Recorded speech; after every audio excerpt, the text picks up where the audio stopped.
Greetings and welcome to another Lessons with Odin.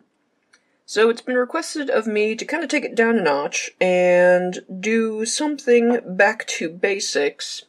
So I figured I would start off a new series in the Lessons with Odin branch family, dedicated to beginner tutorials and other tidbits and information that would be pertinent to those starting off in beading, because this is a very big, wide genre, and it's very easy to get overwhelmed. So on this episode today, I'm going to talk to you a bit more about bead shapes and kind of their uses, and kind of give you guys a mentality on how to make educated decisions when it comes to purchasing bead shapes, because there's a lot out there, and the industry keeps making more, so it's a little bit complicated and very, very overwhelming. I'm not going to go over every bead shape because that would take forever, and there's just some things that you can do on your own to research. So I'll just kind of give you some outlines and some tips and things on how to kind of figure out if you want to partake in the new beads or not. So a first good resource is a lot of shops have these guides that are giving information on the bead shapes themselves and what they do in approximate sizes, which, to be fair, is, like, they can give you a measurement, like 6 millimeters, what have you, but unless you see them, you kind of don't really have a good idea of how big they actually are in person. You can get your ruler out and guess, like, 6 millimeters, okay, is about that big. So, they're fairly large. But most sites will have these kind of things because they want to, like, direct you to their product, and they want to direct you to buying more beads. This one comes from Potomac Bead Company. I know Fusion Beads has a large section dedicated to that.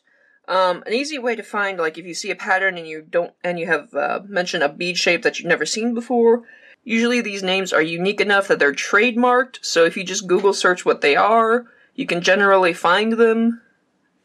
It gets kind of complicated with, like, cabochon, because you don't really know. These are generally known as two-hole cabochons, for example, but just a little Googling, a little searching, and poking around to see what you would need. If you have a pattern, generally there's pictures with it, but that's not always the case. Another thing that's very hard is diamonds to find, because this could be like the flat diamonds, it could be like the diamond duo, things like that. But I find that I've got a lot of paraphernalia. A lot of places will ship these with bead orders. I had some things from Preciosa sent to me to kind of give me a guideline of the shapes. Sometimes there's nice detailed statistics, and it's just a matter of searching and figuring out what's what. Now, in terms of buying and categorizing shapes, I like to go through two different categories, what I refer to as the bones beads and the meat kind of beads. Now, this is just literally a term that I just made up, and this is not set in stone. This is just how I think of things, and you can feel free to think of them as well. You can disagree with me. Fine. That's cool. Totally cool. I'm just giving you a framework to kind of help you make more educated decisions. So, bones are kind of more structural bead shapes. They're the kinds of bead shapes that don't have a very big profile in the overall design, and they kind of are just there to either make spacers or expand rows in a project. So, for example, I've got a few things here.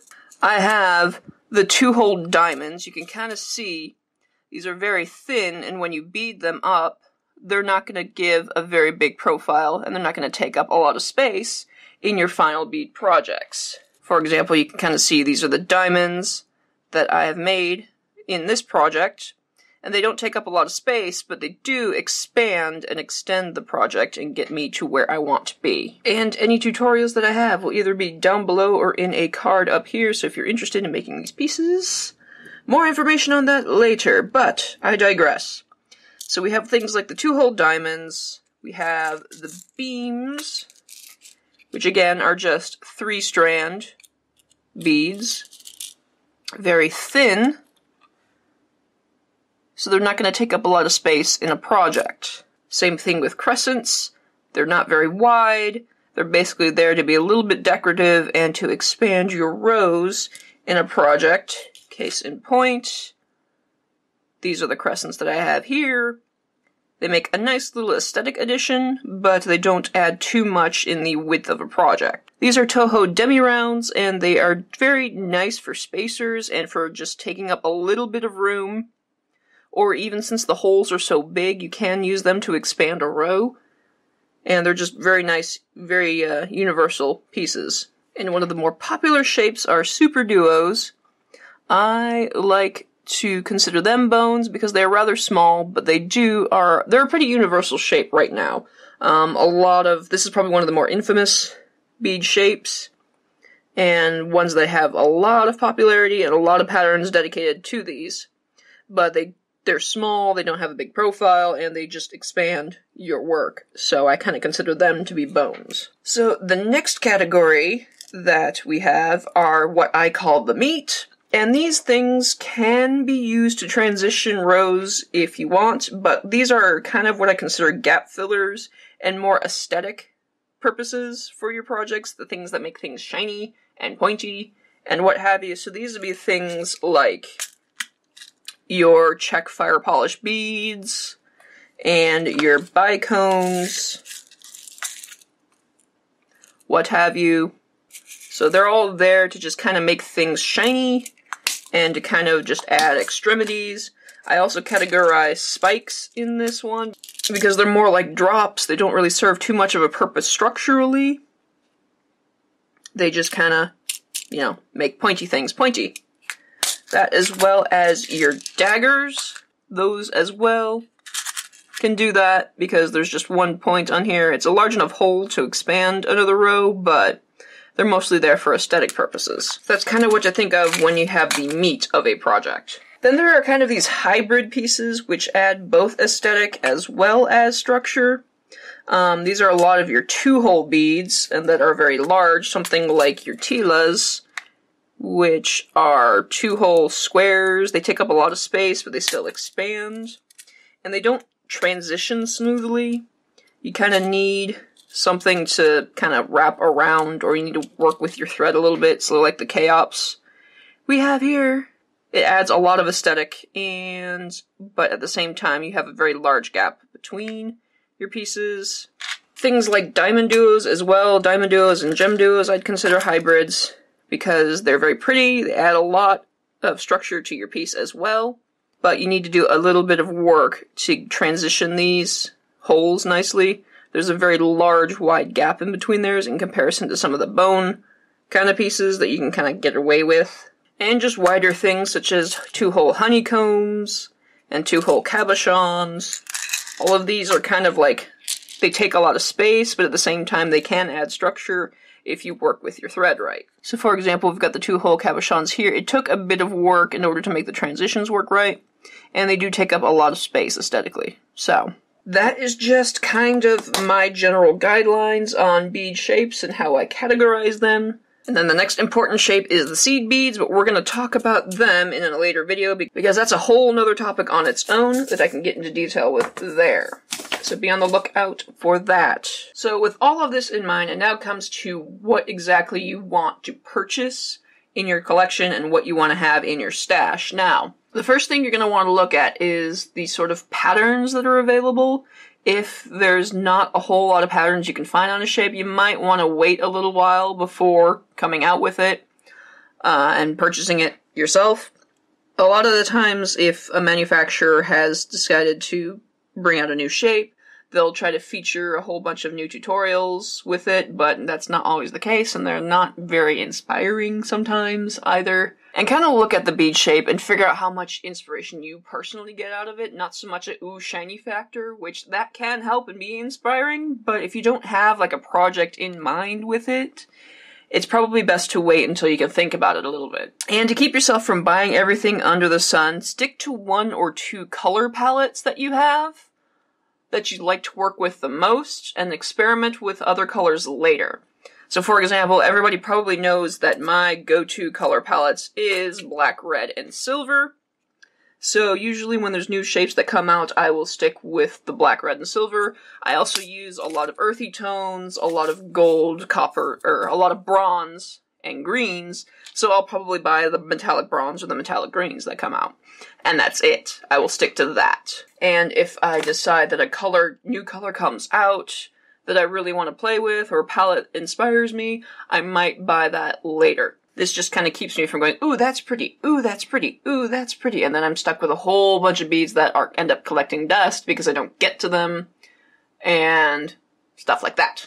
Also, generally, most manufacturers produce the same colors at the same time, so you kind of can guess what colors are going to come out based on what manufacturer has produced them. There's not a whole lot of other unique colors that come out, so unless you're hunting for specific finishes and stuff, everything kind of has the same staple color. So when it comes to your bone beads, a lot of metallic colors are very good. You can stick with gold, silvers, blacks, bronze, and even crystal clear is just generally a good small collection to buy and to stick to. Now when it comes to things like cost, I personally am a Swarovski snob because I honestly, not a lot can compare to this.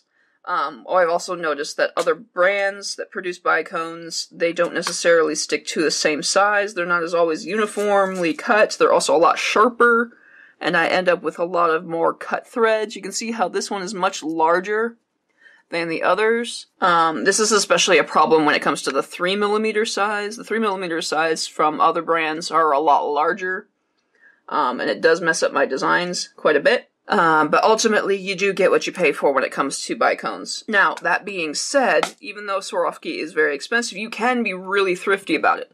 A lot of places will have sales on the Swarovski. You can use coupons in a lot of other places. I personally do not have a large collection, a large inventory of Swarovski in my place at any given time. I usually only buy what I use, and whatever's left over I'll use for other patterns, I'll use in pendants.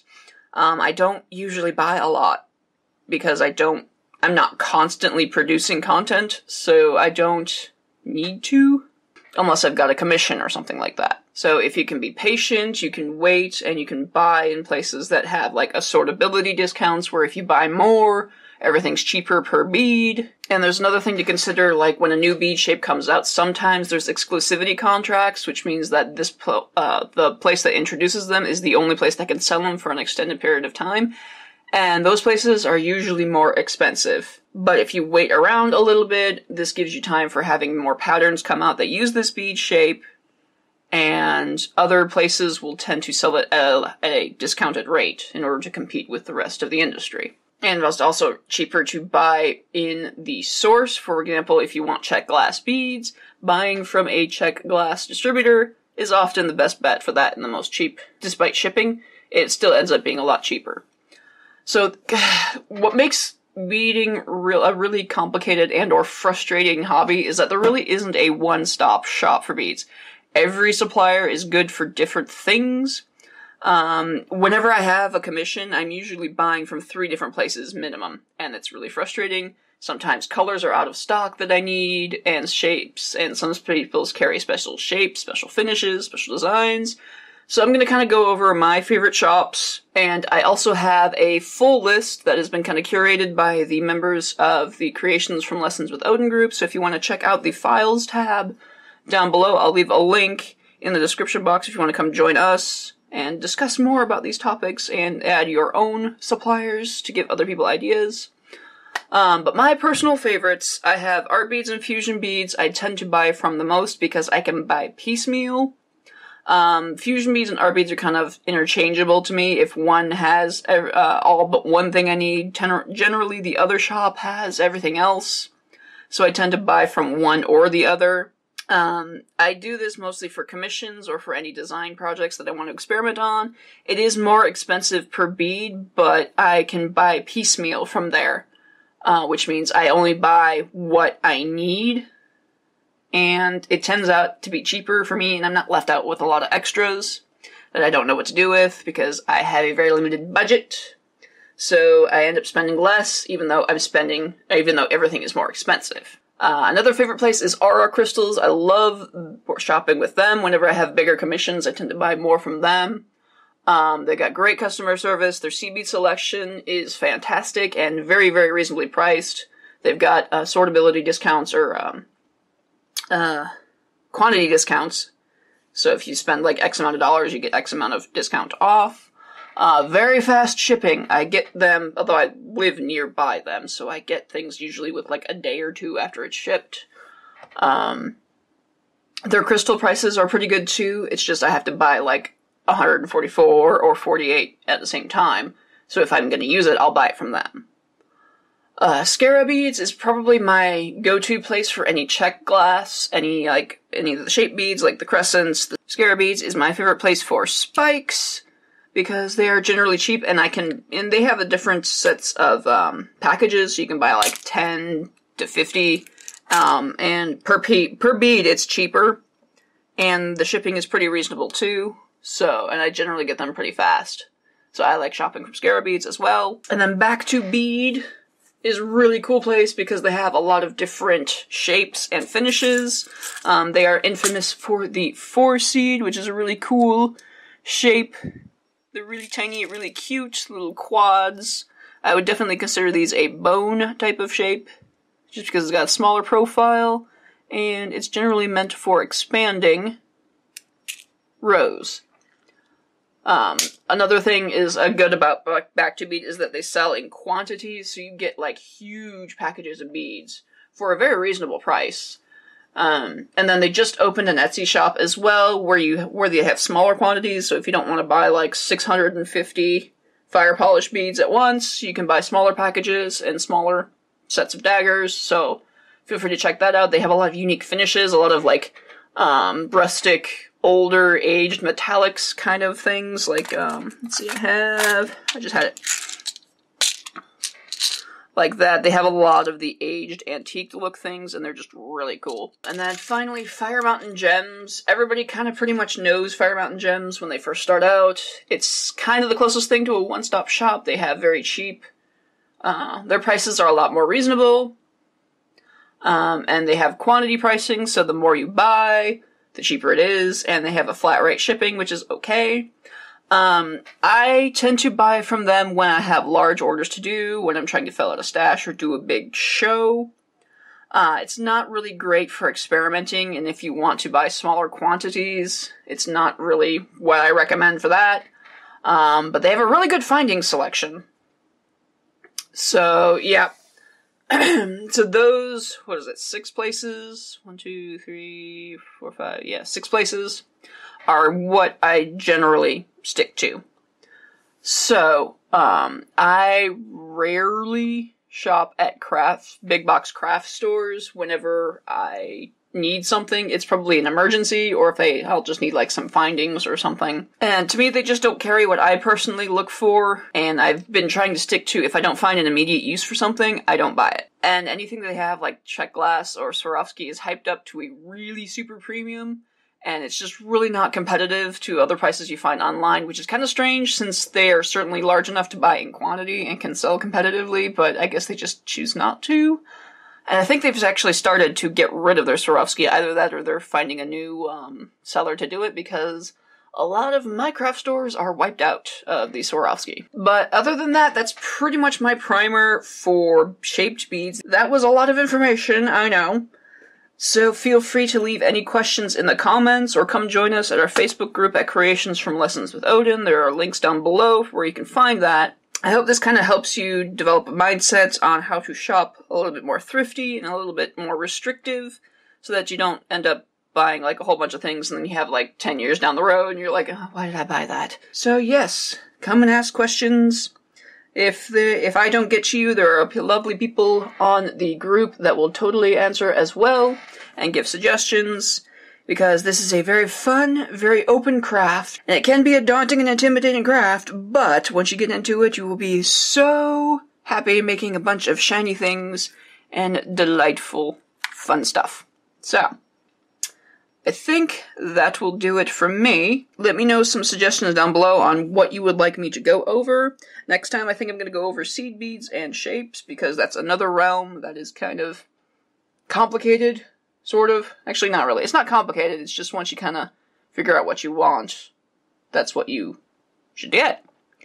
Anyway, be sure to like up this video and subscribe if you want to see more bullshit from me. Be sure to check out my other tutorials and jewelry shenanigans. Down below, there are all pertinent links that will be in the description box. Kind of poke around and explore the different playlists of creations from Lessons with Odin. This one is going to start off in a new basics playlist. And yes, be sure to check out my other stuff because I do more than just jewelry shenanigans to humiliate myself on the internet. Feel free to check out my writing blog as well if you're into sci-fi. All pertinent links will be down below. Thank y'all so much for joining me, and of course, if there's anything I need to be trying out right now, feel free to let me know down below, and I will see you next time.